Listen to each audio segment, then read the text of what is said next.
오늘은 킹덤 스토리 제44과 내용을 함께 살펴보도록 하겠습니다. 제목은 하나님을 찬양한 드보라입니다.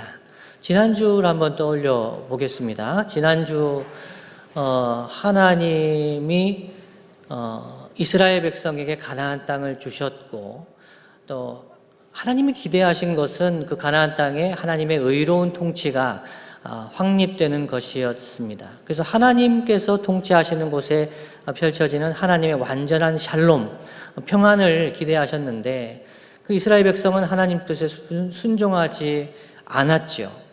여호수아가 그렇게 간곡하게 부탁했고, 여호수아 앞에서 여호수아가 나와 내 집은 여호와를 섬기겠다 했는데 그 백성들도 그 하나님을 섬기겠다고 다 언약을 맺었는데 이 세겜의 언약을 잊어버리고 하나님 앞에 범죄했습니다. 불순종하고 가나안 땅의 문화와 신들을 받아들였지요. 그것을 저는 하나님 없는 평화 이렇게 표현을 했었습니다. 하나님 없이 평화롭게 살겠다. 그래서 가나안 땅의 사람들과 좋은 관계를 맺으며 살려고 하다 보니까 가나안의 풍습, 가나안의 문화 이런 것들을 받아들이게 되었죠. 그래서 이스라엘 백성이 범죄에서 고통을 당하게 되었는데 하나님은 그 백성을 포기하지 않으셨다는 것이 지난주의 내용입니다. 이스라엘의 불순종에도 불구하고 하나님은 사사를 세우셔서 하나님의 구원의 계획을 이루어 가셨다. 지난주 내용이고요. 오늘 내용 핵심, 하나님 나라의 핵심 한번 다 같이 읽어보겠습니다. 시작. 하나님 나라 백성의 승리는 왕이신 하나님께 달려 있다는 것입니다. 우리가 하나님 나라 백성이라면, 하나님 나라에 속한 백성이라면 이 하나님 나라 백성의 승리는 왕이신 하나님께 달려 있는 것이다. 이걸 믿느냐 하는 것은 또 다른 문제죠. 진리는, 이 말씀은 진리인데 이 말씀을 믿고 살아가느냐 하는 것은 또 다른 문제입니다. 저는 야구를 좋아하는데요. 만일에 여러분이 야구 감독이라면 이 중에서 어떤 선수를 쓰시겠습니까? 최동원 선수, 모르시는 분도 있으시죠? 예, 최동원 선수는 제 이름하고 좀 비슷해요. 최충원, 최동원. 그래서 어렸을 때부터 최동원 선수는 뭔가 이게 남이 아니다, 이 사람은.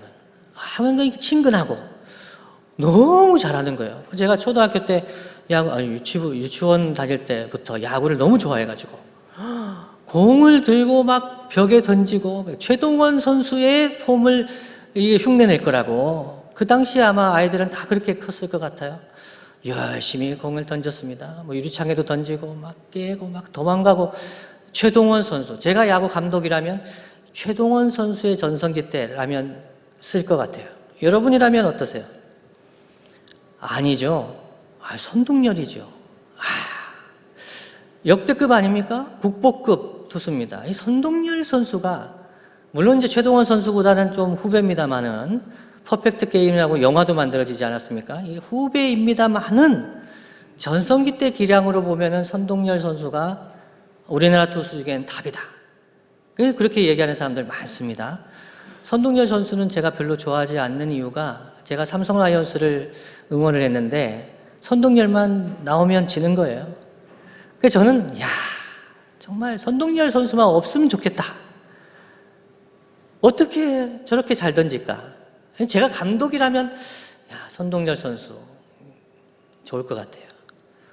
이 선수를 혹시 아시나요? 이 선수 혹시 아시는 분 있으세요?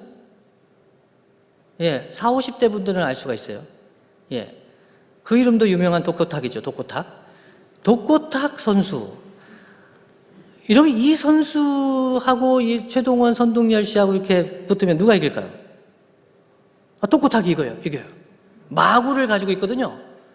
이 마구가 있어요, 독고탁은. 근데 이 독고탁이 마구를 던진다는 것을 모르잖아요, 여러분. 다 거의 모르시는 표정이잖아요. 그럼 감독 같으면 누구를 선택할까요? 이 세 명 중에. 아는 사람, 믿는 사람, 나가면 이길 만한 사람. 이런 믿음의 세계에는 이런 만화 같은 일들이 일어나요. 이 독고탁 같은 사람인데 안 될 것 같아요. 근데 하나님은 아세요. 하나님 요 독고타기 마구를 가지고 이 독고탁을 하나님 사용하시면 이겨요. 만화 같은 세계죠. 믿음의 세계는 그런 일들이 일어납니다. 오늘 이 말씀이 등장하는 연약한 사람, 첫 번째 주제가 연약한 사람도 사용하시는 하나님. 그 연약한 사람이 누구지요? 우리가 읽었던 것처럼 드보라예요. 드보라 여자 사사인데, 이 드보라 어떤 사람이었는지 4장 4절부터 9절까지 말씀 함께 한 목소리로 한번 읽어보겠습니다. 시작. 그때에 라피돗의 아내 여선지자 드보라가 이스라엘의 사사가 되었는데, 그는 에브라임 산지 라마와 베델 사이 드보라의 종려나무 아래에 거주하였고, 이스라엘 자손은 그에게 나아가 재판을 받더라. 드보라가 사람을 보내어 아비노함의 아들 바락을 납달리 게데스에서 불렀다가 그에게 이르되, 이스라엘의 하나님 여호와께서 이같이 명령하지 아니하셨느냐? 너는 납달리 자손과 스불론 자손 10,000명을 거느리고 다볼산으로 가라. 내가 야빈의 군대 장관 시스라와 그의 병거들과 그의 무리를 기손강으로 끌어 내게 이르게 하고 그를 내 손에 넘겨 주리라 하셨느니라. 바락이 그에게 이르되, 만일 당신이 나와 함께 가면 내가 가려니와 만일 당신이 나와 함께 가지 아니하면 나도 가지 아니하겠노라 하니, 이르되 내가 반드시 너와 함께 가리라. 그러나 내가 이번에 가는 길에서는 영광을 얻지 못하리니 이는 여호와께서 시스라를 여인의 손에 파실 것임이니라 하고, 드보라가 일어나 바락과 함께 게데스로 가니라. 아멘. 연약한 사람, 이 드보라가 어떤 사람인지, 또 그때 어떤 전쟁이 있었는지 한번 문제를 통해 살펴보겠습니다. 1-1번입니다. 에웃의 죽음 이후, 이 에웃은 왼손잡이 사사였어요. 그 시대에 지금도 그렇습니다만은 왼손잡이는 약간 이렇게 무시당하고 그런 좀 약간 패거리 같이 건달 같이 이렇게 대접받는 그런 게 있었습니다. 이 에웃이 왼손잡이 사사로 이스라엘을 구원하고 나서 이 죽음 이후에 이스라엘 백성에게 어떤 일이 일어났습니까? 회개하고 열심히 하나님 앞에 섬기고 그렇게 살았을까요? 범죄했어요. 범죄하고 또 타락하게 되지요. 이 백성은 부르짖습니다. 이 백성의 부르짖음에 하나님은 어떻게 응답하셨습니까? 바락과 비교되는 사사 드보라의 특별함은 무엇입니까? 이것이 질문입니다. 여러분, 사사 에웃의 죽음 이후에 이스라엘 백성은 다시 타락했습니다. 그래서 가나안 왕 야빈의 지배를 받게 되었습니다. 이 야빈의 수하에는 특징적인 것은 용사 시스라가 있었는데요. 이 시스라와 함께 철병거, 지금 같으면 탱크죠. 물론 러시아 탱크는 이게 무력합니다만은 그래도 이 탱크, 강력한 탱크, 이걸 가지고 철병거 900대가 있었대요. 이게 이제 하소랑 야빈, 가나안 왕 야빈의 특징이고요. 또 다른 압제자, 이전의 압제자와 다른 점이 있다면 이 메소포타미아의 구산 이 왕, 또 모압의 에글론, 이 왕들보다 다른 특징이 있는데 그것은 무엇이냐면 이전의 압제자들은 외부 세력이었어요. 메소포타미아와 모압, 외부 세력이었는데 이 하소랑 야빈은 가나안의 왕입니다.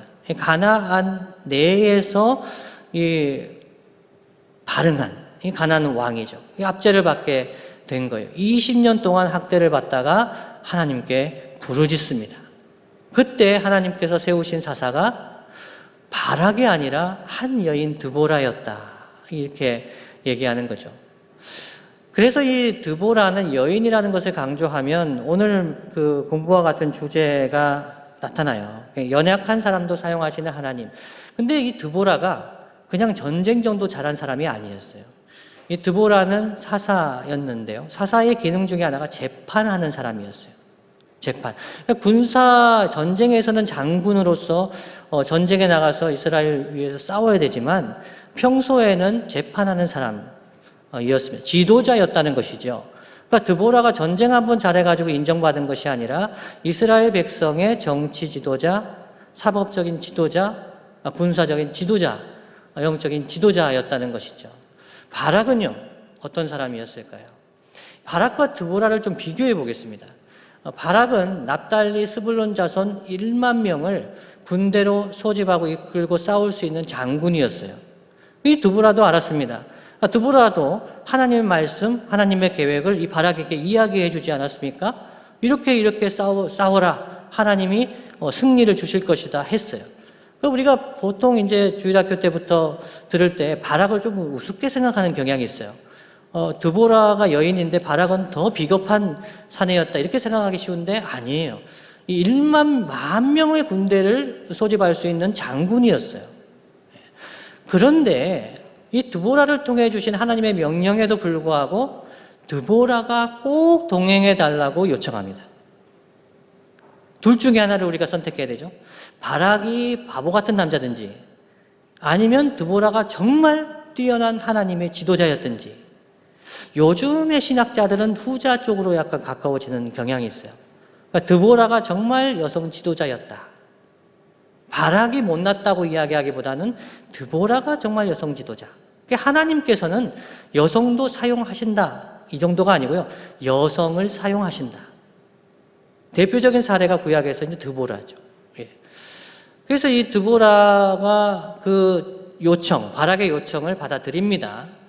예, 드보라는 어떤 사람이었을까요? 드보라는 납비봇의 아내, 한 가정의 아내, 남편의 아내였어요. 여선지자였어요. 이스라엘의 사사로서 백성들을 위해 재판을 해주는 사람, 지도자였습니다. 그렇다면 우리 질문에 있지 않습니까? 바락과 비교되는 사사 드보라의 특별함은 무엇이었을까요?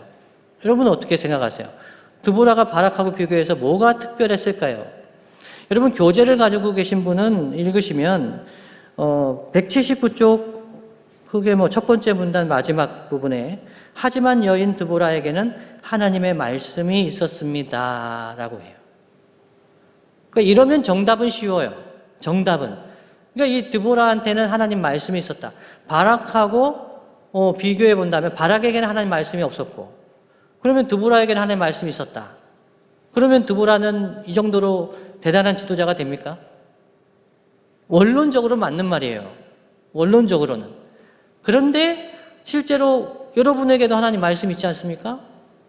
우리는 항상 기록된 성경을 가지고 있고 큐티도 하고 하나님 말씀 깨닫습니다. 설교를 듣고 그렇습니다. 그럼 하나님 말씀이 있으면 우리도 드보라처럼 그렇게 용맹하게 사회에서 일터에서 살아갈 수 있느냐? 이런 질문을 할 수가 있는 거예요. 그래서 이제 단순히 드보라에게는 하나님 말씀이 있었고 바락에게는 없었다. 이렇게 보기는 쉽지는 않다는 거죠. 이 바락에게도 하나님 말씀이 있었어요. 예. 이 드보라를 통해서 주어진 말씀이죠. 드보라가 대신 전해줬지만 하나님 말씀이에요. 바락을 위한 하나님 말씀이에요. 그 말씀을 바락이 어떻게 반응했느냐를 주목할 필요가 있어요. 그러니까 우리는 설교하고 말씀을 듣고 책도 많이 있습니다. 많은 말씀이 있어요. 그런데 그 말씀에 대한 반응, 이 드보라는요, 하나님 말씀으로 받았어요. 그 하나님 말씀을 가지고 재판을 하는 영적인 지도자였어요. 믿음의 사람이었죠. 하나님께서 세우셔서, 저는 이게 기름 부으심이라고 적었는데요. 소위 요즘에 말하는 성령께서 드보라를 사용하시고, 이 드보라 안에 특별한 믿음이 있었다는 거예요. 하나님 말씀을 믿는 믿음. 여인일지라도, 아이일지라도, 다윗도 그렇지 않습니까? 막내잖아요. 어린 다윗이었어요. 그러나 그 심장 중심을 보시는 하나님, 기름 부어 사용하실 수 있다는 거예요. 독고탁 같이 제가 무슨 마구를 던지겠어. 목사님, 만화니까 있을 수 있는 일이죠. 믿음의 세계에서는 그 어떤 사람일지라도 하나님 말씀을 믿음으로 반응하는 사람, 성령이 충만해서 하나님 말씀 아멘으로 받는 사람, 그 사람 하나님 사용하실 수 있다는 거예요. 그래서 바락은요, 하나님 말씀 주어졌지만 두려웠어요. 근데 드보라는 하나님의 사람인 걸 알았어요. 드보라는 하나님 말씀 받는 사람인 걸 알았잖아요. 드보라가 함께 가면은 될 수 있다는 거예요. 믿음의 문제죠. 1-2번입니다. 하나님은 세상이 보기에 부족하고 연약한 사람도 쓰십니다. 우리가 약할 때 오히려 하나님 안에서 강함이 될 수 있는 방법이 있을까요? 세상이 보기에 부족하고 연약한 사람 하나님 쓰십니다. 아멘이죠. 진리의 말씀이에요. 그런데 이것을 나의 삶에 적용해 보면 또 다른 문제예요. 내가 정말 연약하고 부족한데 하나님 나를 사용하실까? 아멘 하고 나아가면 하나님의 역사를 경험하게 돼요. 그런데 우리는 보통 내가 그렇게 약하다는 것을 인정하지 않는 경우가 많습니다. 약하다는 걸 인정하고 싶지 않아요. 다른 말로 하면 내가 약하지 않고 내가 부족하지 않고 그러면 하나님을 의지하지 않아요. 하나님을 의지하지 않기 때문에 하나님의 역사가 일어나질 않아요. 내가 약할 때 강함을 주신다고 하잖아요. 그러니까 하나님, 저는 부족합니다, 연약합니다. 엎드리고 하나님 앞에 간구하면 하나님 능력 주시는 걸 경험해요. 그런데 우리는 이런 상황에 살고 싶지 않아요. 그래서 내 강함을 생각하고 내 가진 것을 생각하면 하나님 역사는 경험할 수가 없어요. 그래서 저는 이렇게 적어봤어요. 우리가 약할 때 자만하지 않고 주님의 은혜가 충만하면 그리스도의 능력이 내 안에 머물게 돼요. 우리가 우리 안에 그리스도의 능력이 머물지 않는 이유가 있어요. 그건 뭐냐면 내 능력을 의지하기 때문에 그래요. 내가 약한 것을 드러내고 싶지 않기 때문에 그래요. 그러니까 주님의 은혜가 충만하지가 않아요. 그러니까 어려운 일이 생기고 힘든 일이 생기면 두려워지는 거예요. 그러나 우리가 약할 때 자만하지 않고 겸손히 하나님 은혜를 사모하면서 엎드리면 그리스도의 능력이 내 안에 머물게 돼요. 그래서 오히려 우리가 약한 것들을 자랑하게 돼요. 약한 것들을 자랑하면서 하나님께 영광을 돌리게 됩니다. 이것이 하나님의 역사예요. 만화 같은 역사죠. 저는 고린도후서 12장 7절로 10절 말씀에 이 비밀이 있다고 믿습니다. 읽어드립니다. 여러 계시를 받은 것이 지극히 크므로 누가 계시를 받았죠? 사도 바울이 받았어요.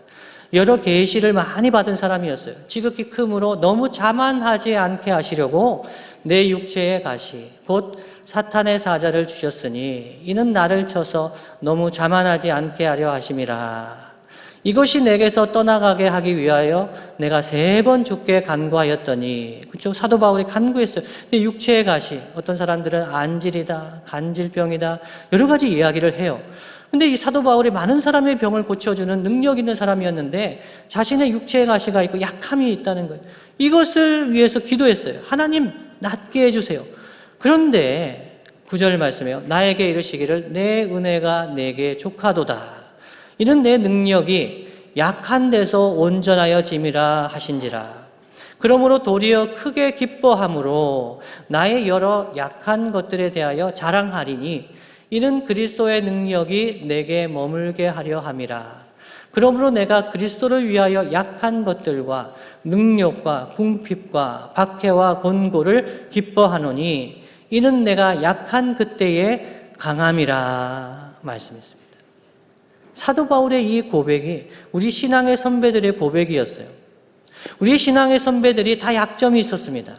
경제적인 어려움, 관계의 어려움, 가정의 어려움, 또 건강상의 어려움, 이런 문제들 약함이 있었어요. 드보라는 여성이었잖아요. 지금보다 그 시대는 더 여성으로서 사역하는 게 힘들었겠죠. 약함이 있어요. 그러나 그 약할 때에 하나님을 더욱 의지하고 겸손히 하나님 앞에 간구할 때에 하나님의 능력이, 그리스도의 능력이 그 안에 머물 때에 하나님께서 그 약함을 들어 강한 자들을 부끄럽게 하시고 그 약한 것에서 하나님의 영광을 나타내 주시는 것이 우리 신앙의 선배들의 삶이었고 지금도 하나님의 역사의 과정입니다. 우리는 강하고 싶어요. 우리는 갖고 싶습니다. 근데 우리가 가지고 우리가 강해지고 능력이 있어서 하나님 우리를 사용하시는 것이 아니라 우리가 하나님을 의지하는가, 우리가 하나님을 믿음으로 의지하며 순종하며 살아가는가, 내 약함을 가지고 하나님 앞에 엎드리며 나아가며 간구하는가. 만일 우리가 강하다고 생각하고 우리가 그것을 의지하면 하나님의 능력은 나타나지 않는 것이지요. 그래서 오히려 하나님 안에서 강함이 될 수 있는 방법은 내 약함을 인정하고 하나님을 의지하는 것입니다. 강한 척하면 안 됩니다. 두 번째 주제죠. 첫 번째 주제는 연약한 사람도 사용하시는 하나님이었습니다. 두 번째 주제는 앞서 싸우시는 하나님입니다. 사사기 4장 14절로 16절 말씀 제가 읽어드립니다. 드보라가 바락에게 이르되 일어나라. 이는 여호와께서 시스라를 내 손에 넘겨주신 날이라. 여호와께서 너의 앞서 나가지 아니하시느냐 하는지라. 이에 바락이 10,000명을 거느리고 다볼산에서 내려가니 여호와께서 바락 앞에서 시스라와 그의 모든 병거와 그의 온 군대를 칼날로 혼란에 빠지게 하심에 시스라가 병거에서 내려 걸어서 도망한지라. 바락이 그의 병거들과 군대를 추격하여 하롯의 핫고임에 이르니 시스라의 온 군대가 다 칼에 엎드러졌고 한 사람도 남은 자가 없었더라. 아멘. 2-1번 질문입니다. 드보라와 야엘의 활약은 어떤 의미입니까? 이 여인의 활약이잖아요. 야엘 우리가 읽지 않았습니다만은 이 헤벨성의 야엘을 통해서 이 심판하시는 하나님의 역사가 있죠. 가나안 군대와 이스라엘 군대 간 전쟁에서 주목할 것은 무엇입니까? 한번 살펴볼게요. 바락과 시스라의 전쟁을 보면요, 일단 철병거를 가지고 있었던 군대입니다. 900대. 이 군대와 싸울 때 여러분 내용을 보시면 이스라엘 군대가 다볼산에서 평지로 내려가요. 평지에서는 철병거가 천하무적이죠. 예, 사람이 감당할 수가 없어요. 산지에서 싸워야 그래도 좀 유리한데 다볼산에서 평지로 내려가는 어리석은 전술이라고 할 수 있습니다. 그런데요, 하나님께서 이 5장의 내용을 미루어서 짐작해 보면 비를 내리셨다고 추정을 할 수가 있어요. 이 철병거가 무용지물이 되게 하시는 하나님의 개입하심이 있었던 것입니다. 이 드보라를 통해서 이 전략을 세우는데 여인이 전쟁을 뭘 알겠느냐 생각하면 따라가지 않겠죠. 이 바락은 알았어요. 순종해서 내려갑니다. 진흙탕이 되어버려서 철병거가 무용지물이 되었습니다. 여호와께서 가나안 병과 군대를 혼란에 빠지게 하셔서 결국 시스라가 어떻게 합니까? 철병거가 움직이지 못하니까 걸어서 도망하게 됩니다. 그래서 이 드보라와 이 야엘, 뒤에서 설명드리겠습니다만 이 여인을 사용하셔서 하나님께서 구원하시는 하나님의 전쟁을 보여줍니다. 야엘은요, 이 모세의 장인 호밥의 자손 중에 겐 사람 헤벨의 아내였습니다. 이 겐 사람들은 이 헤벨 사람들, 이 가나안 왕 야빈과 화평한 관계였어요. 사이가 좋았단 말이죠. 그래서 이 도망을 갈 수 있었겠죠. 그런데 이 도망하여 온 시스라를 우유를 먹이고 잠들게 해가지고 결국 죽이게 됩니다. 이 여인 드보라뿐만 아니라 이방 여인 야엘을 통해서도 하나님께서 이 가나안 왕 하솔왕 야빈을 심판하시는 것을 보여주고 있습니다. 근데 이 드보라와 야엘의 기록은 믿음과 헌신이 없었던 이스라엘의 남자 지도자들에 대한 간접적인 책망이라고 볼 수가 있습니다. 왜 드보라와 야엘을 이렇게 강조해서 기록하고 있는가? 그 시대에 이스라엘의 지도자들이, 특히 남자 지도자들이 하나님 앞에서 힘이 없었어요? 아니에요. 바락은 1만 명 군대를 소집할 수 있었어요. 뭐가 없었던 것입니까? 믿음이 없고 헌신이 없었다. 그래서 하나님이 드보라를 지도자로 세워주시고 드보라를 통해서 말씀하시고 드보라를 통해서 승리를 주시는 거죠. 지금 이 시대에도 동일해요. 우리가 교회나 직장이나 하나님의 일 참 힘들 때, 싸워야 될 때, 그때는요, 힘 있는 사람, 돈 있는 사람, 이런 사람들이 앞장서는 게 아니에요. 믿음의 사람들을 하나님께서 사용하십니다. 나이가 어려도, 여인이라도, 가진 것이 없어도, 많이 배우지 못했어도, 믿음에 있는 사람, 헌신하는 사람 하나님께서 사용하실 수가 있는 것이죠. 만화 같은 일이 일어나게 됩니다. 2-2번 질문입니다. 드보라와 야엘의 활약이 어떻게 다가오는지 진솔하게 나눠봅시다. 이 개인에게 어떻게 다가오느냐 하는 것이죠. 이 가족과 함께, 자녀와 함께 드보라 이야기를 하실 때가 있지 않겠어요? 뭘 강조하시겠어요? 이 딸이 있으시면은, 야, 너도 드보라 같이 하나님의 사용하신 지도자가 됐으면 좋겠어. 뭐 이렇게 할 수도 있겠죠.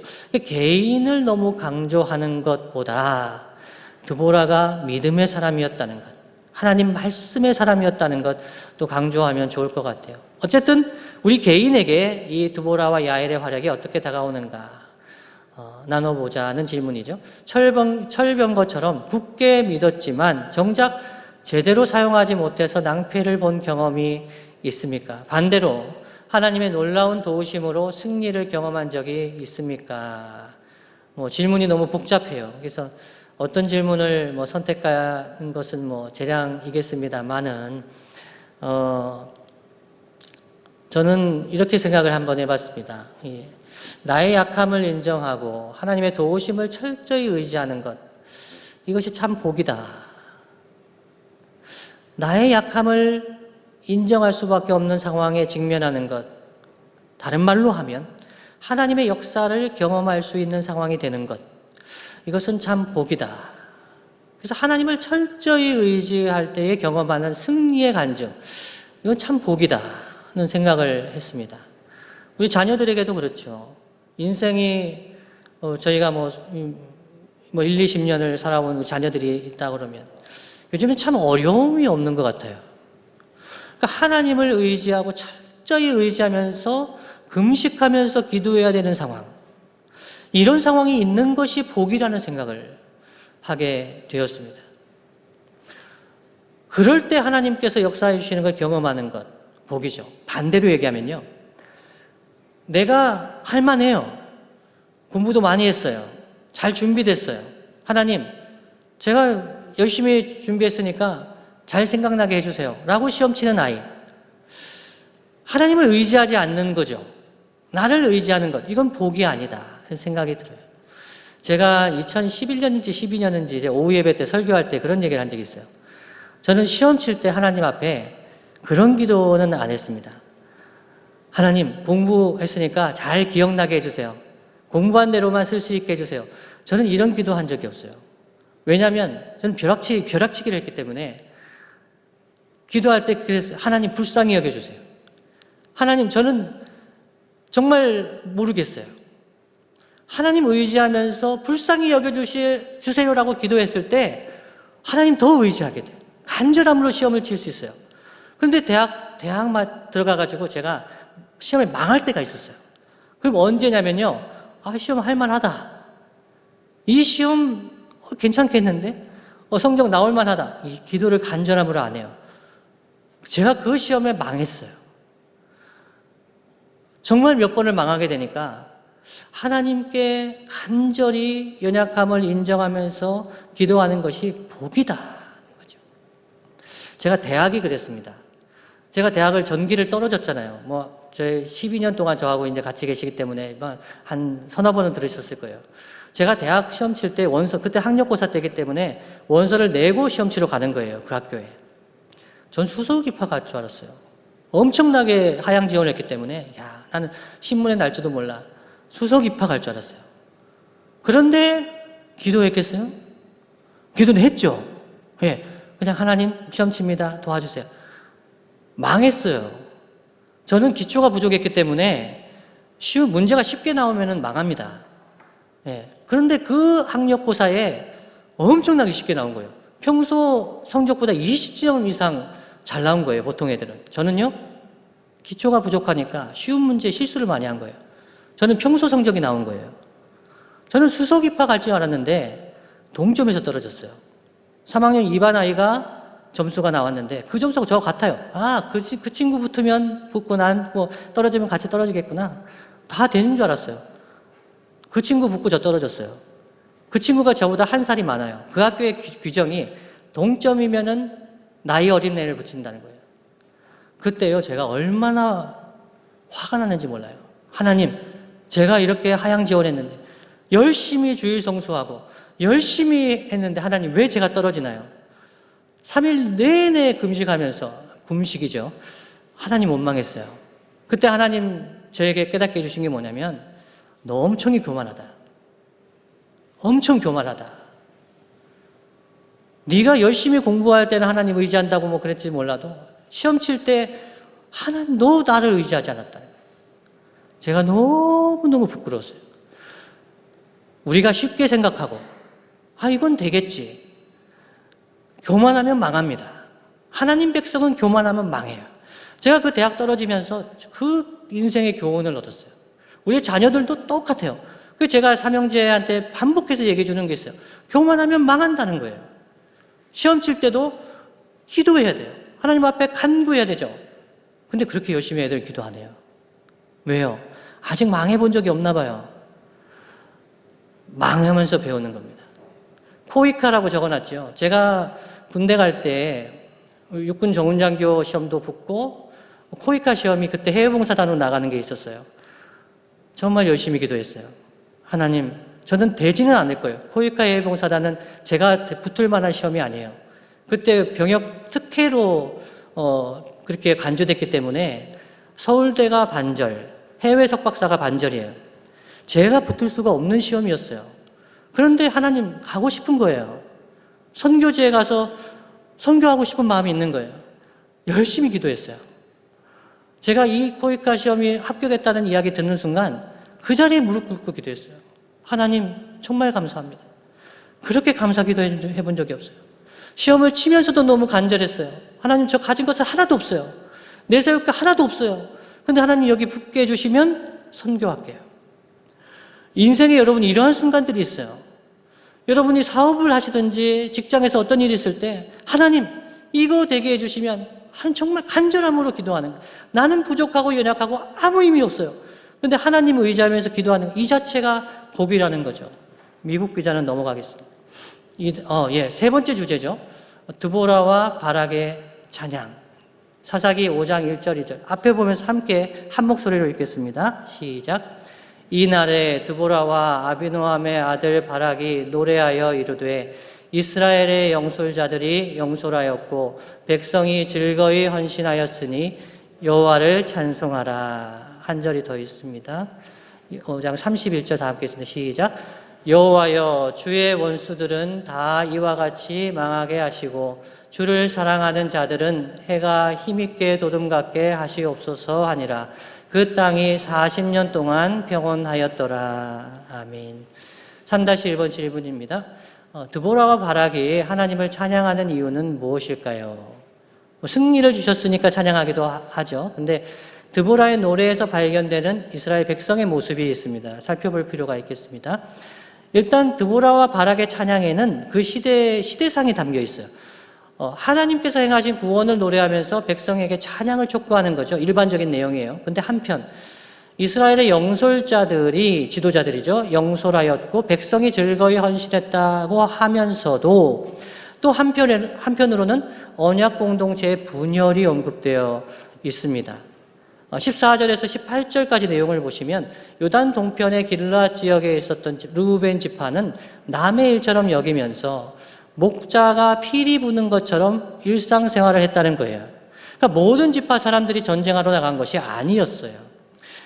요단 동편 길르앗 지역의 르우벤 지파죠. 또 단과 아셀 지파는요, 자기들이 신경 쓰는 해상 무역에만 치중하고 있었대요. 유다와 시므온 지파는 아예 언급도 없어요.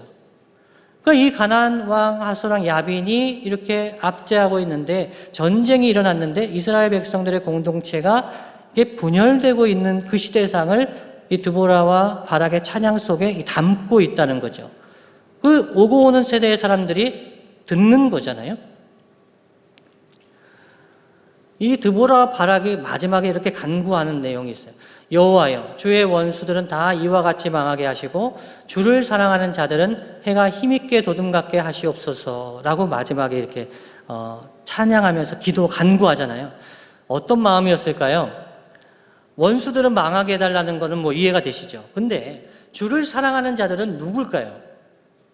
이 전쟁에 함께 동참했던 동지들이에요. 근데 주를 사랑하지 않던 사람들도 있었을 거 아니겠어요? 그 사람들은 이 찬양과 기도를 들으면서 책망하는 내용을 담고 있는 거예요. 지금 이 시대에도 우리 교회에서 어려운 일이 있을 때 모든 사람이 다 그렇게 동참하는 건 아니에요. 믿음의 사람들이 합심하여 기도하자 그래도 모든 사람이 다 합심기도 자원하는 건 아니잖아요. 괜찮아요. 모든 사람이 다 하는 것은 이 시대는 없어요. 만화 같은 일이죠. 없어요. 근데 그때에 하나님의 일에, 하나님 나라의 역사에 헌신하는 무리들 복받게 해달라는 거예요.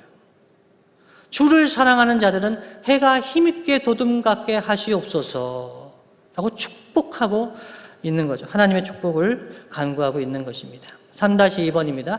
나는 승리가 불가능해 보이는 전투에서도 하나님께서 구원을 이루실 것을 믿습니까? 여러분 질문은 쉽지만 실제 현실에서는 어려운 얘기죠.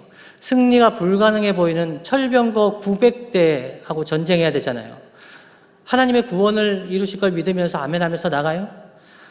10,000명을 소집할 수 있는 바락도 못한다고 했어요. 드보라 안 가면 안 된다고 했잖아요. 현실 속에서는 어려운 일이에요. 이스라엘 지파의 모습처럼 내 삶에 치중했던 나머지 교회 공동체의 필요에 무관심하지는 않습니까? 가슴 아픈 질문이죠. 현실 속에서는 이 드보라와 바락 같은 사람, 야엘 같은 사람 많지는 않습니다. 저는 이런 생각을 해봤어요. 승리가 불가능해 보이지만 하나님께서 구원을 이루실 것을 믿고 나가는가? 저는 이렇게 생각해봤어요. 그 전투가 나의 유익을 위해서 하는 것이 아니라면, 하나님 나라와 교회를 위한 것이라면 구원을 이루실 것을 믿죠. 그런데요, 비록 실패하더라도 괜찮다는 거예요. 드보라는 어떤 마음이었을까요? 물론 승리를 주신다는 하나님 말씀이 있었기 때문에 나갔죠. 근데 이 믿음의 선배들은 이 드보라 같은 사람만 있었던 건 아니에요. 이 다니엘의 세 친구 같은 사람은 이 풀무불 가운데 죽을 수도 있다고 생각을 했어요. 그러나 이것은 하나님을 위해서, 믿음을 지키기 위해서 하는 거잖아요. 하나님 말씀 순종하기 위해서 하는 거잖아요. 그럼 죽어도 된다는 거예요. 그렇게 하지 아니하실지라도 나는 우상 앞에 절을 못하겠다는 거예요. 그래서 저는 이 전투가 승리가 불가능해 보일지라도 하나님 구원해 주실 것을 믿고 하겠느냐? 예, 구원해 주시겠죠.